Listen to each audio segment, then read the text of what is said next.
जय हिंद दोस्तों, आपका अपने परिवार एनसीएस एकेडमी यूट्यूब चैनल पर बहुत बहुत स्वागत है। तो आज हम आप सभी के लिए लेकर आए हैं क्लास 10th का फिजिक्स चैप्टर 4, जिसका नाम है विद्युत धारा के चुंबकीय प्रभाव। इस चैप्टर से जितने भी वीवीआई ऑब्जेक्टिव प्रश्न बनेंगे उन सभी प्रश्नों को इस वीडियो के माध्यम से हम लोग देखने वाले हैं। तो आप लोग इस वीडियो को बिना स्किप हुए एक एक प्रश्न को देखिएगा, आपको हर एक प्रश्न समझ में आएगा। तो चलिए आज के अपना इस वीडियो को शुरुआत करते हैं। तो चलिए चलते हैं सीधा आज के अपना पहला प्रश्न। जो विद्युत फ्यूज है जो धारा के किस सिद्धांत पर कार्य करता है, तो धारा के ऊष्मीय सिद्धांत पर कार्य करता है। विद्युत फ्यूज धारा के ऊष्मीय सिद्धांत पर कार्य करता है। देखिए विद्युत फ्यूज जो होता है टीन और क्या बोलते हैं, टीन और क्या बोलेंगे, शीशा। टीन और क्या, शीशा से मिलकर बना होता है। यानी टीन और शीशा से मिलकर क्या विद्युत फ्यूज बनाया जाता है जाएगा। यानी राइट आंसर क्या हो जाएगा, ऑप्शन नंबर ए। चलिए आज के हम लोग दूसरा प्रश्न पर चलते हैं। तो दूसरा प्रश्न है आपके सामने, देखिए बोल रहा है कि 1 किलोवाट घंटा किसके बराबर होता है। बताइए 1 किलोवाट घंटा किसके बराबर होगा। क्या 0.36 गुने 10 के पावर 10 जूल होगा, 1.6 गुने 10 के पावर -19 जूल होगा, या 3.6 गुने 10 के पावर 6 जूल होगा। इनमें से कोई नहीं। तो 1 किलोवाट घंटा जो होता है 3.6 गुने 10 के पावर 6 जूल के बराबर होता है। यानी ऑप्शन नंबर सी आपका बिल्कुल सही जवाब हो जाएगा। तो चलिए चलते हैं आज के तीसरा प्रश्न पर। तो तीसरा प्रश्न आप सभी के सामने देखिए, बोल रहा है क्या, बोल रहा है विद्युत घंटी किस प्रभाव पर कार्य करती है। जो विद्युत घंटी होती है वो किस प्रभाव पर कार्य करती है। क्या ऊष्मीय प्रभाव पर कार्य करती है, या रासायनिक प्रभाव पर कार्य करती है, या चुंबकीय प्रभाव पर कार्य करती है, या इनमें से कोई नहीं। तो विद्युत घंटी है वो किस प्रभाव पर कार्य करता है। तो विद्युत जो घंटी है चुंबकीय प्रभाव पर कार्य करती है। यानी ऑप्शन नंबर सी आपका बिल्कुल सही जवाब हो जाएगा। तो चलिए चलते हैं चौथा नंबर सवाल पर। तो चौथा बोल रहा है कि लघु पतन के समय परिपथ में विद्युत धारा का मान होता है। देखिए लघु पतन इसको बोलते हैं शॉर्ट सर्किट, लघु पतन को बोलते हैं शॉर्ट सर्किट बोलते हैं।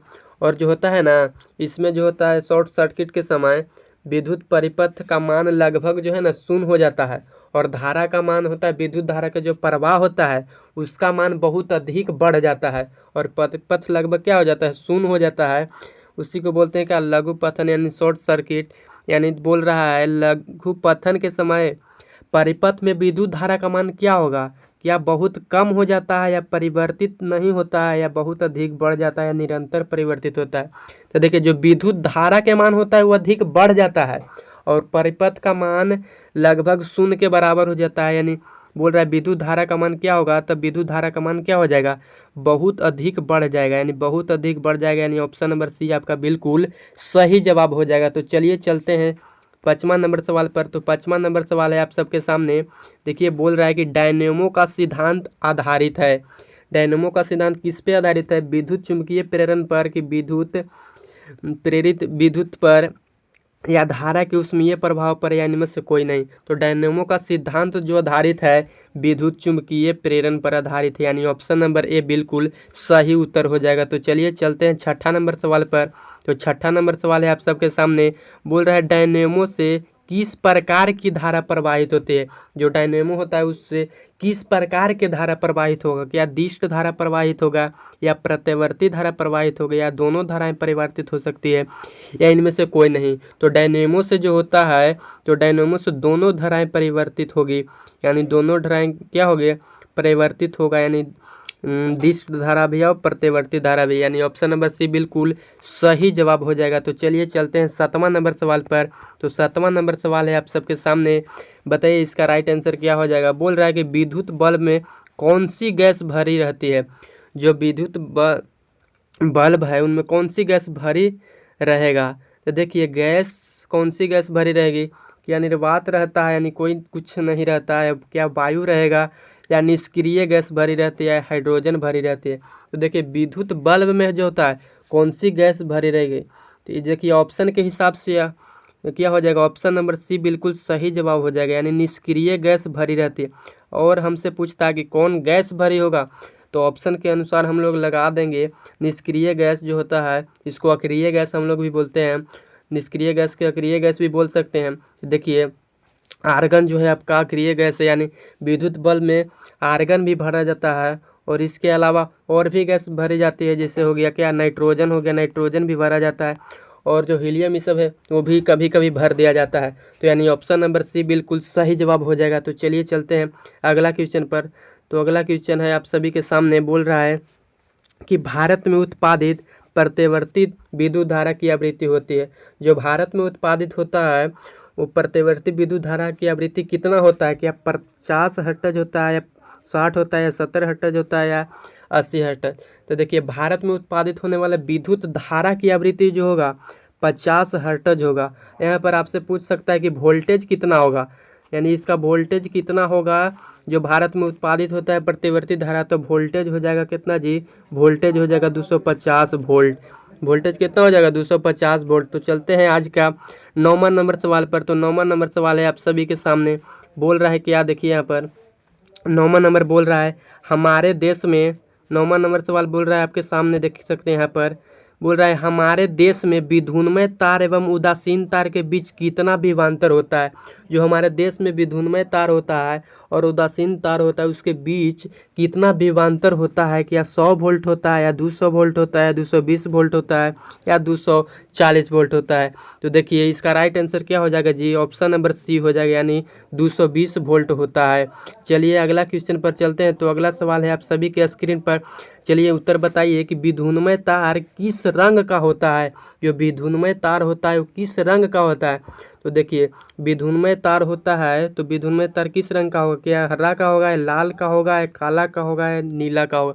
जो विधुन्मय तार होता है वो विधुन्मय तार किस रंग का होता है? जो विधुन्मय तार लाल रंग का होता है, यानी ऑप्शन नंबर बी बिल्कुल सही जवाब हो जाएगा। तो चलिए चलते हैं आज का अपना अगले सवाल पर। तो अगला सवाल है आप सभी के सामने, बोल रहा है घरेलू विद्युत परिपथ में उदासीन तार का रंग होता है। देखिए अगला पूछा था विधुन्मय तार, और ये क्वेश्चन आ गया कि उदासीन तार का रंग कैसा होगा? या लाल होगा, या हरा होगा, या काला होगा, या पीला होगा? तो आप लोग देख सकते हैं इसका राइट आंसर क्या हो जाएगा? जो उदासीन तार होगा, उदासीन तार किस रंग का होगा? तो काला होगा, यानी ऑप्शन नंबर सी बिल्कुल सही जवाब हो जाएगा। और विधुन्मय तार किस रंग का होता है? तो लाल रंग का होता है, अभी हमने देख लिया। तो चलते हैं आज के अगले सवाल पर। तो अगला सवाल है आप सबके सामने, बोल रहा है कि चुंबकीय क्षेत्र का एसआई मात्रक होता है। जो चुंबकीय क्षेत्र है इसका एसआई मात्रक क्या होगा? क्या वेबर होता है, या टेस्ला होता है, या फ्राइडे होता है? इनमें से कोई नहीं होता है। तो बताइए आप सब इसका राइट आंसर क्या हो जाएगा? तो बोल रहा है चुंबकीय क्षेत्र का एसआई मात्रक क्या होगा? तो चुंबकीय क्षेत्र का एसआई मात्रक होता है तो टेस्ला होता है। चुंबकीय क्षेत्र का एसआई मात्रक क्या होता है? टेस्ला होता है, यानी ऑप्शन नंबर बी बिल्कुल सही जवाब हो जाएगा। यहाँ पर आपसे पूछ सकता है कि चुंबकीय फ्लक्स का एसआई मात्रक क्या होता है? तो चुंबकीय फ्लक्स का एसआई मात्रक क्या हो जाएगा? तो चुंबकीय फ्लक्स का एसआई मात्रक हो जाता है वेबर, यानी हमको से पूछ रहा है चुंबकीय क्षेत्र का, तो टेस्ला, यानी ऑप्शन नंबर बी बिल्कुल सही जवाब हो जाएगा। आशा करते हैं आपको समझ में आया होगा। अगर समझ में आया है और वीडियो अच्छा लग रहा है तो आप लोग चैनल को फटाफट सब्सक्राइब कर लीजिए, ऐसे ही वीडियो आपके सामने आता रहेगा। तो चलते हैं आज के अपना 13वां नंबर सवाल पर। तो 13वां नंबर सवाल है आप सबके सामने, बोल रहा है कि विद्युत चुंबकीय प्रेरण की खोज किसने की थी? यानी विद्युत चुंबकीय प्रेरण की खोज कौन किया है बताइए? फैराडे ने किया है, मैक्सवेल ने किया है, फ्लेमिंग ने किया है, एम्पियर ने किया है? तो विद्युत चुंबकीय प्रेरण की खोज किसने किया है जी? तो विद्युत चुंबकीय प्रेरण की खोज फैराडे ने किया है। किसने किया है? तो फैराडे ने किया है, यानी ऑप्शन नंबर ए बिल्कुल सही जवाब हो जाएगा। चलिए अगला क्वेश्चन पर चलते हैं। तो अगला सवाल है आपके स्क्रीन पर, इसका बताइए उत्तर। बोल रहा है दी गई वोल्टता के स्रोत से जुड़े किसी चालक में प्रति सेकंड उत्पन्न ऊष्मा होती है। तो दी गई वोल्टता के स्रोत से जुड़े किसी चालक में प्रति सेकंड उत्पन्न ऊष्मा होती है। या धारा के समानुपाती होती है, या धारा के वर्ग के समानुपाती होती है, या धारा के व्युत्क्रमानुपाती होती है, धारा के वर्ग के व्युत्क्रमानुपाती है? तो यहाँ पर देखिए गलती नहीं करना है। यहाँ पर देख सकते हैं आप कि ऑप्शन नंबर बी में क्या लिखा गया है कि धारा के वर्ग के समानुपाती होती है, यानी ऑप्शन नंबर बी बिल्कुल सही उत्तर हो जाएगा। यानी धारा के क्या होता है? वर्ग के समानुपाती होता है, यानी ऑप्शन नंबर बी बिल्कुल सही उत्तर हो जाएगा। तो चलिए चलते हैं अगला सवाल पर। तो अगला सवाल है आप सभी के स्क्रीन पर, बोल रहा है निम्नलिखित पदार्थों में कौन चुंबकीय पदार्थ नहीं है? बताइए कि कौन चुंबकीय पदार्थ नहीं है, बताना है। तो नहीं है, क्या लोहा नहीं है चुंबकीय पदार्थ, या निकल नहीं है, कि पीतल नहीं है, कोबाल्ट नहीं है? तो कौन चुंबकीय पदार्थ नहीं है, तो नहीं है तो बोल रहा है तो पीतल हो जाएगा। चुंबकीय पदार्थ नहीं है तो पीतल, बाकी इनमें तीनों देख सकते हैं चुंबकीय पदार्थ है। तो चलते हैं अगला सवाल पर। तो अगला सवाल हो जाएगा आपके सामने 16 नंबर सवाल। बोल रहा है पृथ्वी का विभव होता है, यानी पृथ्वी का विभव कैसा होगा, क्या ऋणात्मक होगा या धनात्मक होगा या शून्य होगा या अनंत होगा। बोल रहा है पृथ्वी का विभव, तो पृथ्वी का विभव क्या होता है जी, तो शून्य होता है। पृथ्वी का विभव क्या होता है, शून्य होता है, यानी ऑप्शन नंबर सी बिल्कुल सही जवाब हो जाएगा। तो चलिए आज के अपना 17वां नंबर सवाल पर चलते हैं। तो 17वां नंबर सवाल है आप सभी के सामने। बोल रहा है चुंबकीय बल क्षेत्र का एसआई मात्रक है। चुंबकीय बल क्षेत्र का एसआई मात्रक क्या होगा, या न्यूटन प्रति मीटर होगा या न्यूटन प्रति एम्पियर होगा या न्यूटन होगा या न्यूटन प्रति एम्पियर मीटर होगा। तो देखिए चुंबकीय बल क्षेत्र का एसआई मात्रक पूछ रहा है, तो ऑप्शन नंबर डी ही आपका बिल्कुल सही जवाब हो जाएगा, यानी न्यूटन प्रति एम्पियर मीटर। इसी को टेस्ला के बराबर ही होता है। तो चलते हैं आज के 18वां नंबर सवाल पर। 18वां नंबर सवाल है आप सभी के सामने। बोल रहा है चुंबकीय क्षेत्र के प्रभाव में विद्युत धारा क्या होगा, ऊष्मा उत्पन्न करेगी या आकर्षण बल उत्पन्न करती है या चालक पर बल उत्पन्न करती है, इनमें से कोई घटना नहीं होती है। देखिए तो चुंबकीय क्षेत्र के प्रभाव में विद्युत धारा क्या करेगा, तो विद्युत धारा करता है गाइज, विद्युत धारा क्या करता है, तो चालक पर बल उत्पन्न करता है। क्या करता है, चालक पर बल उत्पन्न करता है, यानी ऑप्शन नंबर सी बिल्कुल सही जवाब हो जाएगा। तो चलिए आज के अगला सवाल पर चलते हैं। तो आप सभी के स्क्रीन पर शो कर रहा है, इसका आप लोग फटाफट उत्तर बता दीजिए। बोल रहा है कि चुंबक द्वारा धारावाही चालक पर लगाए गए बल की दिशा ज्ञात की जाती है, यानी कैसे हम लोग ज्ञात करेंगे। बोल रहा है कि आप फ्लेमिंग के वाम हस्त नियम से ज्ञात कर लेंगे या ओम के नियम से करेंगे या मैक्सवेल के दक्षिण हस्त नियम से करेंगे या इनमें किसी भी नियम से नहीं करेंगे। तो चुंबकीय धारा के धारावाही चालक पर लगाए गए बल की दिशा ज्ञात करना है गाइज, तो इसका हम लोग फ्लेमिंग के वाम हस्त नियम से ज्ञात कर सकते हैं। फ्लेमिंग के वाम हस्त नियम से ज्ञात कर सकते हैं, यानी ऑप्शन नंबर ए बिल्कुल सही जवाब हो जाएगा। तो चलिए आज के अपना अंतिम सवाल पर चलते हैं। तो मेरा अंतिम सवाल है आप सभी के स्क्रीन पर।